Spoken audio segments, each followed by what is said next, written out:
Balay ko. Madayaw, maayong adlaw kaninyong tanan. Magandang araw sa inyong lahat. On July 1, I officially took the office of the Vice President of the Philippines, clearly reminded and guided by my mandate and the contract that I signed with the Filipino people during my inauguration in Davao City. That I will serve God, I will serve the country, and I will serve my fellow Filipinos.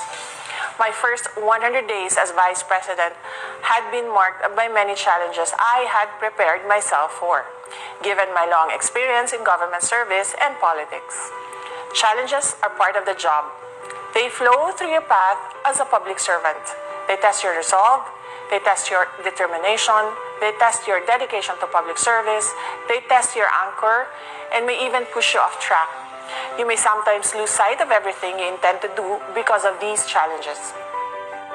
As a public servant, I am no longer surprised by these challenges. Instead, I look at them as opportunities as they open windows for us too. With great sense of urgency, study, assess, and address conditions that we need to overcome to move along. Today, let me report to you that in the first 100 days of my first year in office as Vice President, we have initiated watershed decisions that would not only significantly change the way Filipinos look at the office of the Vice President, but most importantly, would strengthen its mandate and will enable the office to serve more and more Filipinos across the country.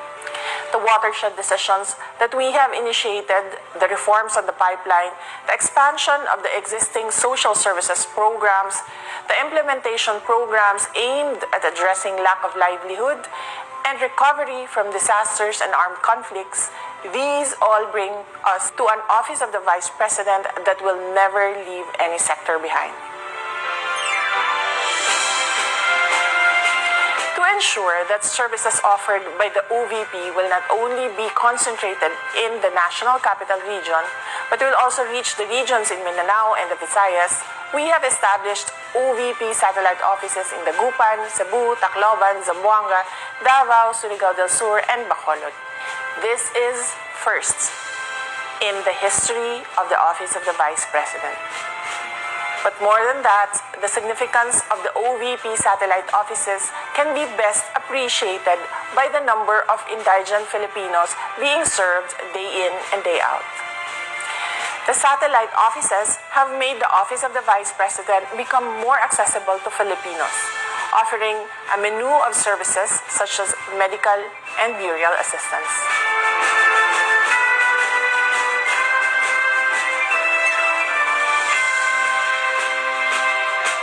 We set up the OVP Disaster Operations Centers to institutionalize the disaster relief activities of the OVP. Another first in the history of the Office of the Vice President. The Disaster Operations Center will put disaster response at the forefront of OVP operations, recognizing that disaster or calamity-stricken communities desperately need relief assistance and other social services. The Office of the Vice President Disaster Operations Center will work closely and will complement the operations of other concerned agencies, including the National Disaster Risk Reduction Management Council and its local counterparts, the Department of Social Welfare and Development, and local government units. Fresh from its inception, the OVP Disaster Operations Centers responded to the victims and survivors of the July 27 earthquake in Abra. In coordination with the OVP Disaster Operations Center, the OVP satellite offices will also respond and aid those affected by disasters and calamities in the regions. We have also assisted 3,000 residents of 6 towns of Nueva Ecija who were affected by the recent Typhoon Karding, giving them 5,000 each. The 15 million assistance was made through the Assistance for Individuals in Crisis Situations of the Department of Social Welfare Development.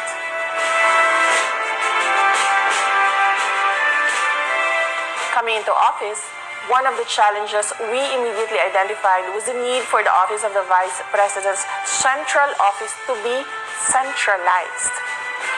Moving all the OVP workforce into one building was necessary for faster, more efficient, and more effective public service delivery. From 2 separate offices in Quezon City, The office of the Vice President is now located at the Robinson Cybergate Plaza in Mandaluyong. 1 OVP.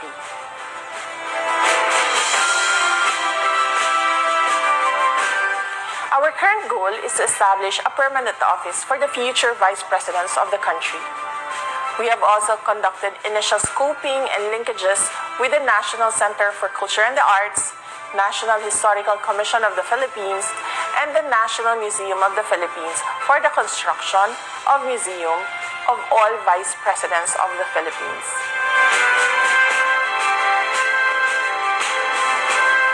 At the OVP Central Office, the medical and burial assistance for indigent Filipinos continues and even improved with our partnership with the Department of Health for the Medical Assistance to Indigent Patients program.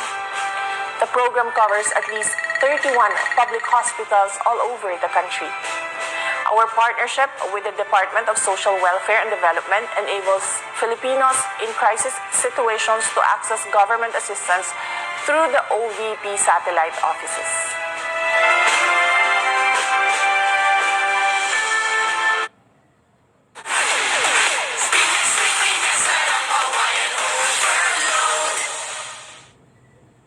Kaya ko na mag-unleash social media. Kaya mo na! Pa-install na sa Globe One app.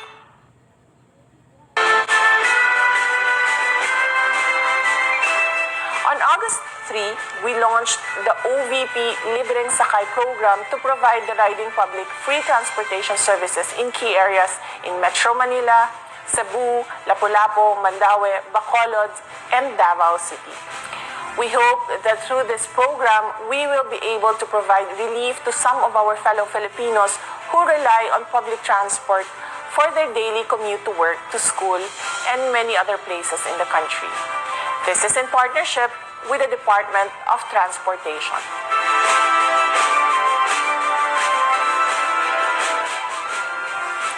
In the coming days, the OVP Kalusugan food trucks will be on the road addressing malnutrition among school children and children in areas affected by natural and human-induced calamities across the country.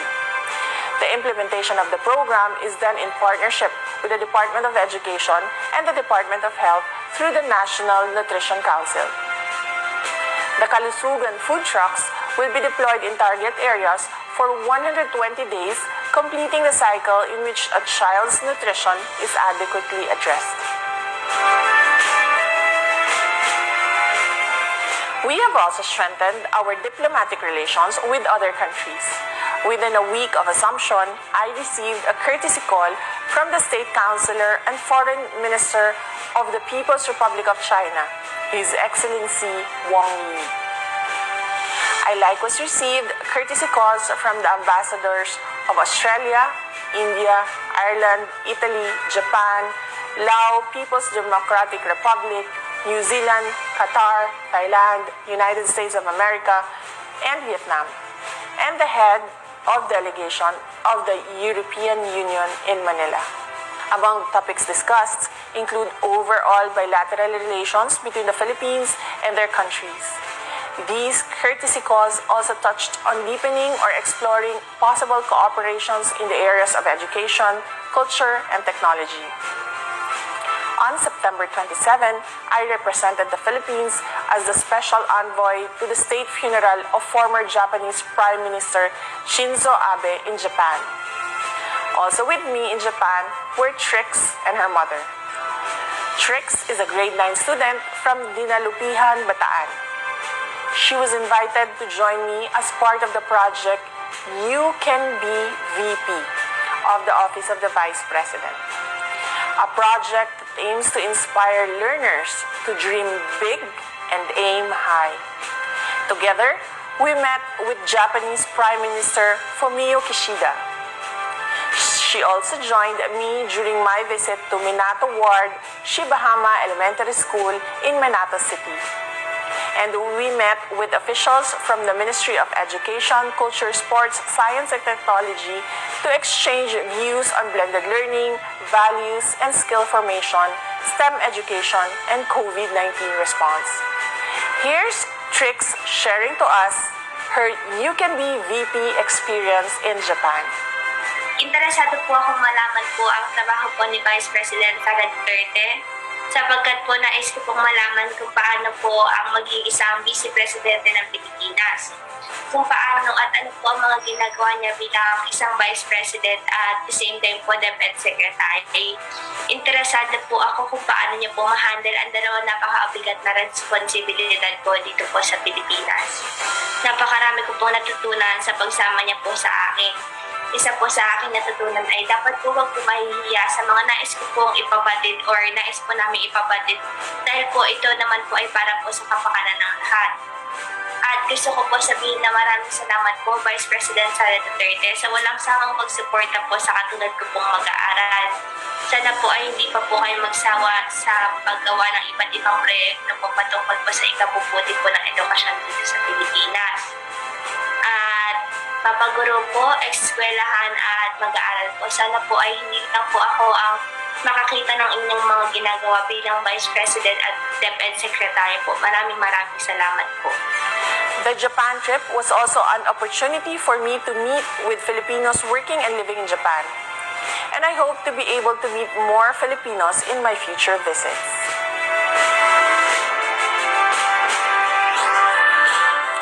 The Pagbabago campaign is a program that complements my job as the Secretary of the Department of Education.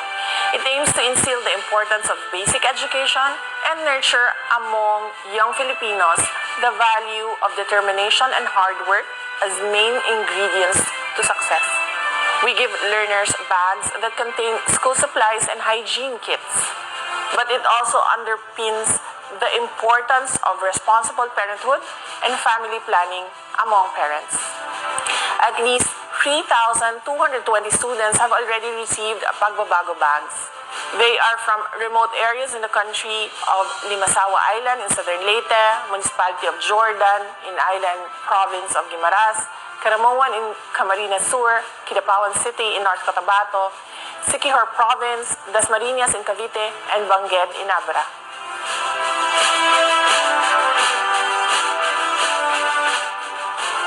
We have also partnered with the Public Attorney's Office for Filipinos asking for legal assistance, including those that representation for clemency. Our partnership with the Department of Trade and Industry will also benefit eligible beneficiaries of government programs for micro, small, and medium enterprises.